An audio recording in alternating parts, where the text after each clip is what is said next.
सर्वांना सस्नेह श्रीराम. आजचा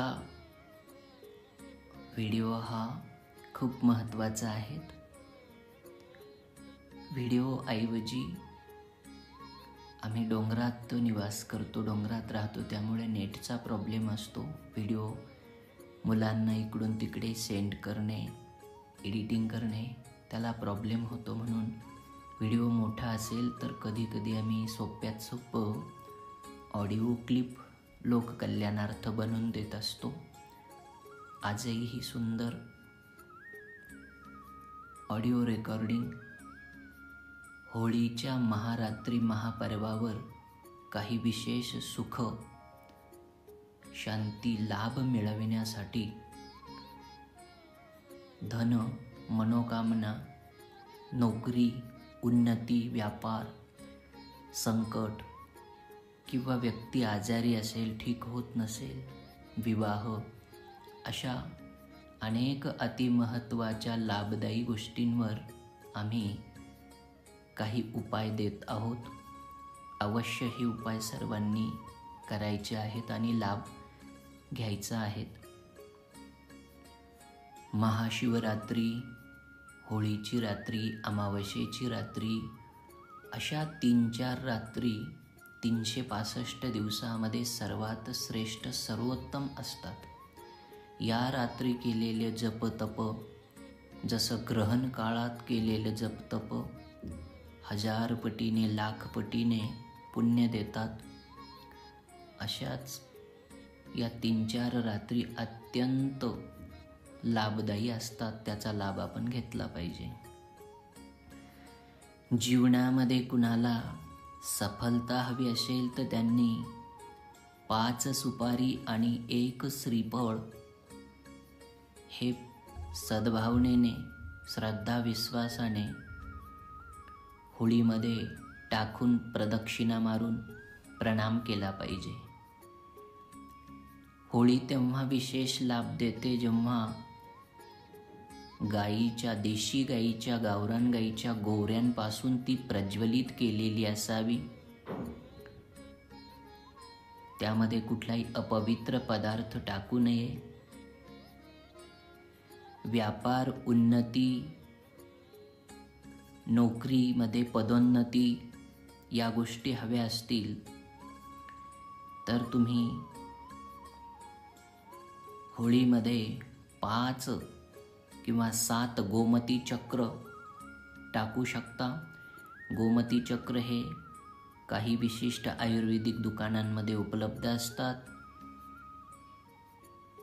गोमती चक्र त्याच रात्री भगवान शंकराच्या पिंडीवरही अर्पण करून तुम्ही या गोष्टी मागू शकतात, तरीही लाभ होईल. होळीच्या रात्री आपल्या उत्तरेला असलेल्या दरवाजापाशी, अर्थात कुबेरस्थानी, शुद्ध देशी गाईच्या तुपाचा दीपक प्रज्वलित करा. संध्याकाळी किंवा रात्री. द्वार नसेल उत्तरेस तर उत्तर दिशेला कुबेराच्या नावाने तुम्ही, लक्ष्मी कुबेराच्या नावाने प्रार्थना करून दीप प्रज्वलन, उत्तरेस वात करून दीपक लावा.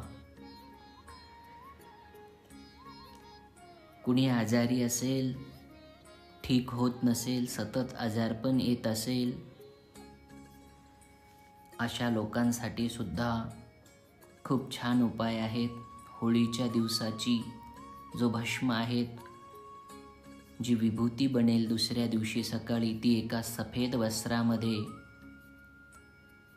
घेऊन 1 हळदीची गाठ त्यामध्ये ठेवून आणि त्याची पोटली ती तुम्हाला उशाला ठेवायची आहेत आजारी व्यक्तीच्या, प्रार्थना करून, म्हणजे त्याचं आजारपण नष्ट होईल. हेच घरामध्ये जर खूप वादविवाद, भांडणे होत असतील, हाच भस्म दुसऱ्या दिवशी नव्या पिवळ्या वस्त्रामध्ये बांधून तो घरात ईशान्य कोपऱ्यात किंवा वायव्य कोपऱ्यात किंवा एखाद्या कपाटात तुम्ही ठेवू शकता. तुमचे वादविवाद कमी होतील. सतत संकट येत असतील, दुःख येत असतील, किंवा एखादा व्यक्ती आजारी असेल तर 7 वेळा आपल्या अंगावरनं ते श्रीफळ नारळ उतरवून घ्यावं, जसं आपण नजर उतरवितो, आणि ते होलिकेमध्ये दहन करावं. हे केल्याने अनेक बाधा, वाईट गोष्टीसुद्धा नष्ट होतात, नकारात्मक गोष्टीसुद्धा नष्ट होऊन जातात. आणि सकाळी तीच राख भस्म पवित्र समजून पाण्यामध्ये टाकून उंबऱ्यावर, दरवाजात व पूर्ण घरामध्ये शिंपडून द्यावी. प्रसाद म्हणून ते आपण पिलो तेही खूप उत्तम असतं. लक्ष्मी, धनलक्ष्मी, संपत्तीची अपेक्षा असणाऱ्यांनी होलीच्या रात्री खीर बनवावी. तांदळाची, दुधाची खीर अर्पण करावी होलीमध्ये आणि प्रार्थना करावी. हीच खीर भगवान शंकरांना सुद्धा अर्पण केली तरीच तेच फळ मिळेल. आणि एका द्रोणमध्ये किंवा पात्रामध्ये हीच खीर भगवान चंद्राला सुद्धा नैवेद्य म्हणून दाखवावी. पौर्णिमा आहे, चंद्राचा विशिष्ट दिवस आहे, नैवेद्य दाखवावा. चंद्राचं अर्घ्य देता आलं तर द्यावं, नाही देता आलं तरी ओम सोम सोमाय नमा हा भगवान चंद्रांचा मनशांती, उत्तम मानसिकता आणि धनसंपत्ती देणारा मंत्र चंद्रदेवाच्या नावाने थोडासा जपावा. चंद्राकडे एकटक बघत दर्शन केल्याने एकाग्रताही वाढते, धनसंपत्तीही मिळते. याचा देखील आपण लाभ घ्यावा. पितृदोष असतात अनेकांना, जवळपास सर्वांनाच थोड्याफार कमी अधिक प्रमाणात पितृदोष असतो कलियुगामध्ये. तो नष्ट करण्यासाठी आपण भीमसेनी ओरिजिनल जो कापूर असतो, भीमसेन कापूर आणि 7 लवंग हे आपण घेऊन आणि होलिकेमध्ये पितृदेवतांच्या नावाने टाकावं. पितृदोष नष्ट व्हावा ह्या भावनेने.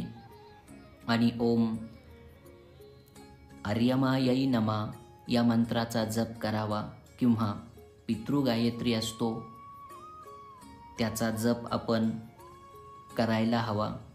ओम पितृगणाय विद्महे याप्रमाणे, किंवा पितृगायत्री थोडा मोठा असतो म्हणून ओम आर्यमायै नमा किंवा ओम पितृदेवायै नमा असा सरळ सोप्या भाषेत छोटा मंत्र जपला तरीही उत्तम फळ मिळेल. ओम पितृगणाय विद्महे जगद्धारिणे धीमहि तन्नो पितृ प्रचोदयात हा पितृगायत्री असतो, हा देखील जपू शकता. हरभऱ्याची काही गाठी आणि गव्हाच्या काही ओंब्या ह्या आपण होलिकेमध्ये सद्भावनेने टाकल्या तर आपल्याला आरोग्य प्राप्त होतं, स्वास्थ्य मिळतं आणि सुखाची प्राप्ती त्या ठिकाणी होत असते. खूप असे वेगवेगळे मार्ग आहेत, अजूनही खूप गोष्टी आहेत, मात्र व्हिडिओ खूप मोठा व्हायला नको म्हणून आपण गरजेच्या कामापुरत्या काही गोष्टी या ठिकाणी आपण सांगितलेल्या आहेत. विवाह कुणाचा होत नसेल, स्त्री मुलगी असेल, मुलगा असेल, त्यांनी 5 अथवा 7 गोमती चक्र हातात घेऊन प्रार्थना करावी आणि होलिकेला हे चक्र अर्पण करून प्रदक्षिणा मारून श्रद्धाभावनेने दर्शन घ्यावं, तर त्यांचीही मनकामना त्या ठिकाणी पूर्ण होईल. धनसंपत्तीची विशेष अपेक्षा असणाऱ्यांनी होलीच्या दिवशी सर्व हे पूजा नैवेद्य सर्व विधिवत करून दुसऱ्या दिवशी ती जी राख आहे, जो भस्म आहे, जी विभूती आहे, ध्यान ठेवा की तेथे कुत्रं मांजर वगैरे ते जायला नको किंवा ते गेलं त्यांनी त्या ठिकाणी काही अशुद्धी करायला नको, लघवी आदी लघुशंका करायला नको, अन्यथा हे सर्व विधी अपवित्र होऊन जातात, तिथली ऊर्जा नष्ट होईल. म्हणून अशी पवित्र असलेली विभूती राख दुसऱ्या दिवशी एका वस्त्रामध्ये घेऊन वस्त्र पिवळं चालेल, सफेद चालेल, त्या राखीसोबत छोटंसं चांदीचा तुकडा किंवा चांदीचा शिक्का किंवा चांदीचं नाणं सोबत बांधून चंद्र आणि लक्ष्मी कुबेराचं आवाहन करत धनस्थानी जर ठेवलं तर निश्चित तुमच्या धनसंपत्तीमध्ये भरपूर वाढ होणार. त्यानंतर 12 राशी असतात. या राशींनुसार देखील काही विशेष उपाय आम्ही देतोय, तेही तुम्ही करू शकता. मेष राशीच्या लोकांनी गुळ अर्पण केला तर त्यांची परेशानी दुःख दूर होईल.